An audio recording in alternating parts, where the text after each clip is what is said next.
l'1 d'octubre hem constituït una plataforma que es diu Plataforma 1 d'octubre, conjuntament amb els CDRs i moltes altres entitats. Avui hem llançat el web, que és el web de totes, tot i que una mica ja hem aprofitat un web que teníem l'assemblea i per això l'hem pogut fer bastant de pressa. Llavors es diu és1d'octubre2018.cat i en aquest web, 1d'octubre2018.cat, totes les activitats que es facin aquest cap de setmana del 28, 29 i 30 i l'1 d'octubre, doncs tothom que faci activitats, sigui l'entitat que sigui, o sigui el col·lectiu d'entitats o el grup d'entitats que sigui, doncs hi ha el mecanisme per enviar el cartell i es penjarà tot i així sabrem una mica què es farà en el que és l'aniversari de l'1 d'octubre. Després també, juntament amb els CDRs, farem una marxa a Barcelona el dia 1 d'octubre per la tarda per reivindicar el mandat de l'1 d'octubre, amb urnes que vindran de tot el territori, que seran urnes que es van fer servir en el referèndum i encara està per acabar de terminar, segurament serà al final al Parlament, i serà una marxa reivindicativa del mandat de l'1 d'octubre. És important que hi hagi alcaldies independentistes en el cinturó? Sí. De quina manera les podem aconseguir en el cinturó?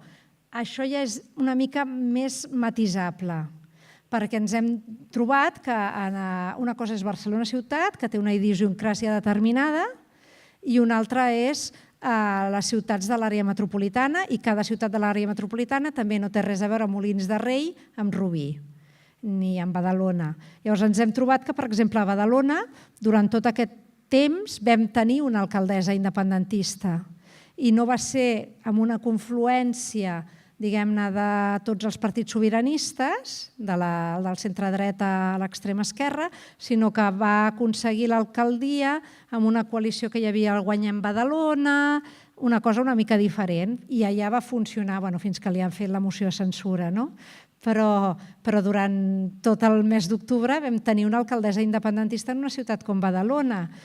A Ripollet és una mica semblant, no? El govern que hi ha, doncs, és sobiranista d'esquerres i hi ha una mena de CUP local i Podem i no sé si hi ha també Esquerra. Cada lloc és una mica diferent, no me'ls conec tots amb precisió, però clar, en el cinturó s'ha d'analitzar molt bé en cada lloc quina és la millor estratègia per garantir que aquestes primàries són una oportunitat per un lloc com Rubí. Sí, però això ho veureu una mica en funció, vosaltres ho sabreu millor que jo.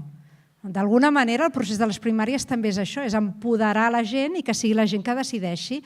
Llavors, mecanisme, la primera fase del procés de primàries és que s'ha creat un registre que es diu primariescatalunya.cat, la web, i és el registre de votants. En aquest registre de votants està obert a tot Catalunya, però s'ha de posar quin codi postal tens.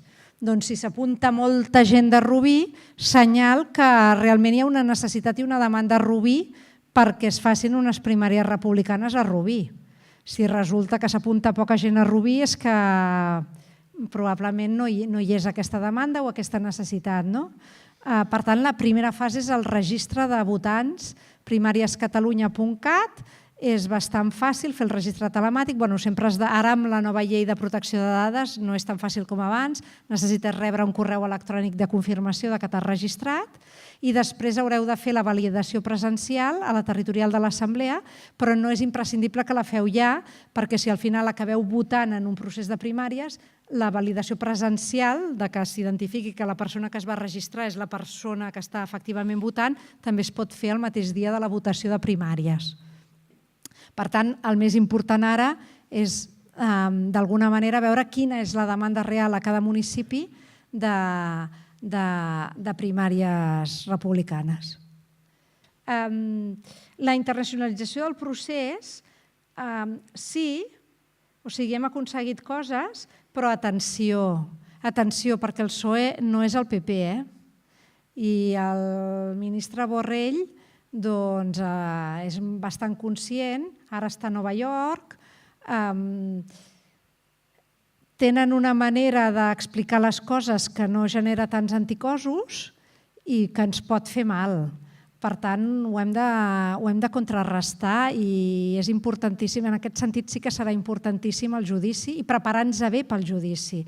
Preparar materials en anglès, fer arribar a la gent. Penseu que fora se'n va parlar moltíssim l'1 d'octubre.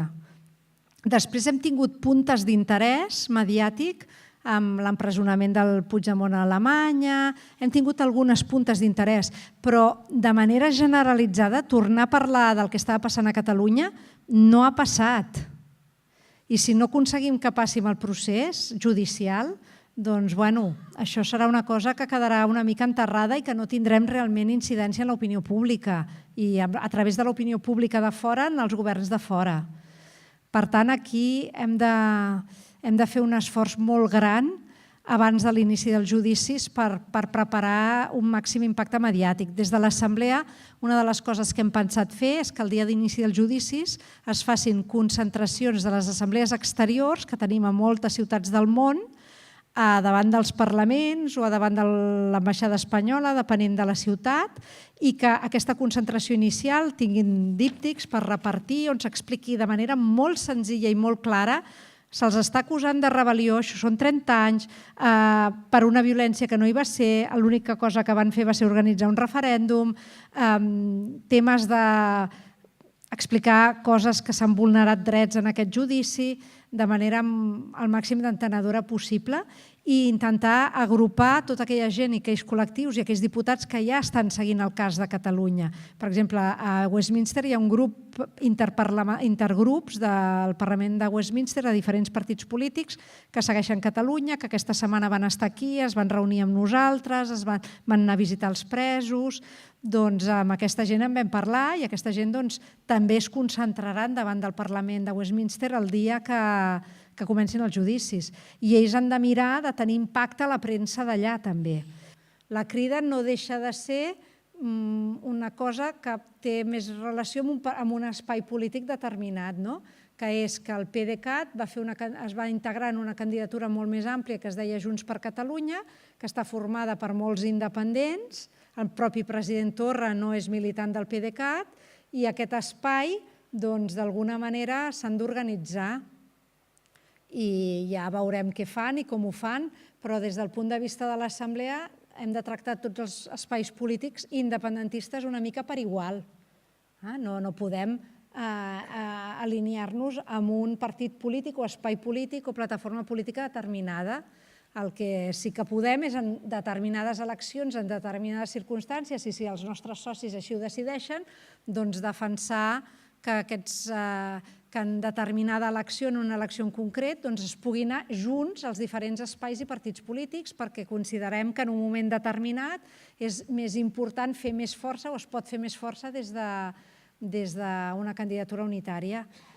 Això és diferent d'alinear-nos amb projectes polítics concrets que representen espais polítics determinats. Sí, només hi haurà bilateralitat si hi ha una unilateralitat prèvia. No hi haurà cap mena de bilateralitat perquè la demanem. Ja ens ho han demostrat històricament, vull dir, no val la pena picar ferro fred. I a més, si dius que renuncies a la unilateralitat, error polític gravíssim, però gravíssim, perquè llavors ja t'has entregat.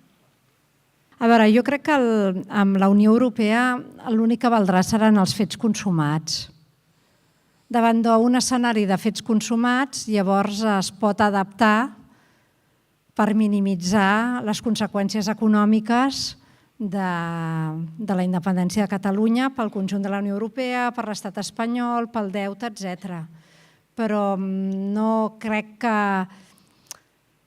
tot ajuda i tot reforça la causa, és a dir, si l'estat espanyol va cometent errors i va amb aquestes condemnes, d'alguna manera el fet que les euroordres es retiressin, que el jutge alemany digués que no hi havia rebel·lió, tota aquesta exageració, aquesta justícia venjativa, que el que vol és venjar-se, i que no atén a raons, doncs d'alguna manera ens ajuda, però ha de ser molts elements alhora.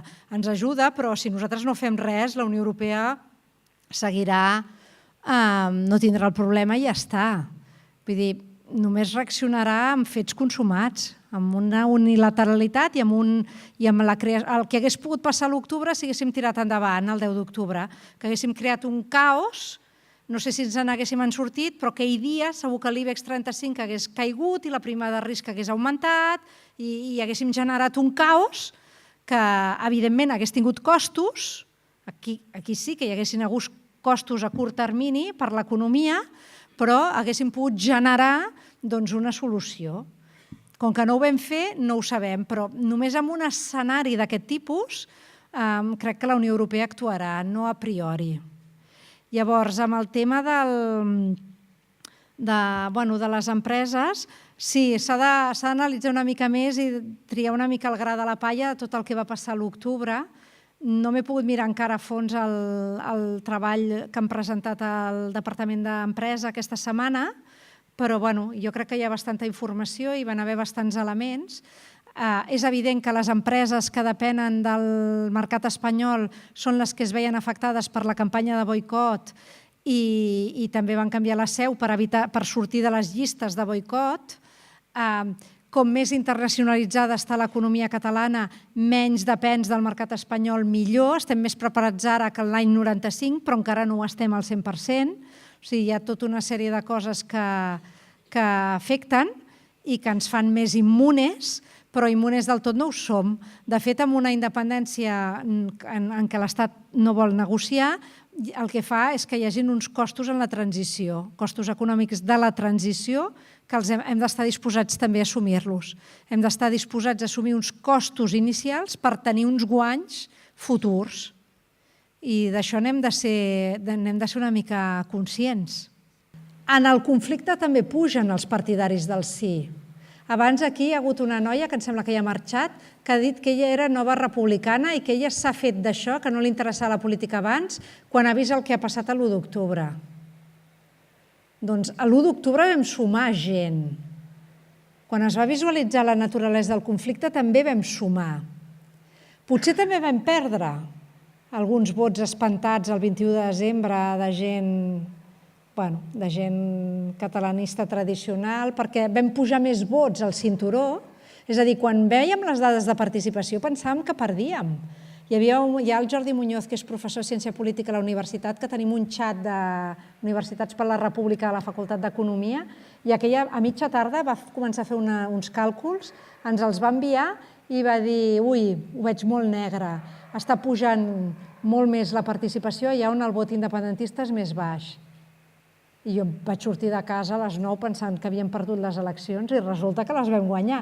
Per què? Perquè els 100.000 vots més que vam tenir, que corresponen a l'increment de participació que hi va haver, que del 75 va votar el 80% de la gent, doncs on vam guanyar més vots va ser l'àrea metropolitana, va ser les grans ciutats.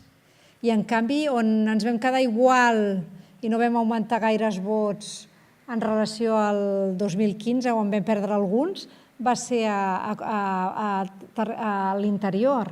Hi va haver un efecte també de la por en parts de la societat més conservadora, que potser voldrien la independència si tot fos molt tranquil i fos revolució als somriures, però que en el conflicte s'espanten. Llavors hi ha una mica les dues coses. Per tant, jo crec que ho hem de treballar tot alhora, encara que sigui una mica difícil, no? Hem de treballar, seguir mantenint viu el conflicte, perquè la naturalesa del conflicte també ens fa sumar, però no abandonar, com he dit abans, tota aquella gent que pot tenir por, fer campanyes econòmiques, tornar a argumentar en base als nous elements que hi ha ara, tornar a pensar una estratègia per parlar amb partidaris del no i per o convèncer-los o desactivar-los, que com a mínim no votin els del no.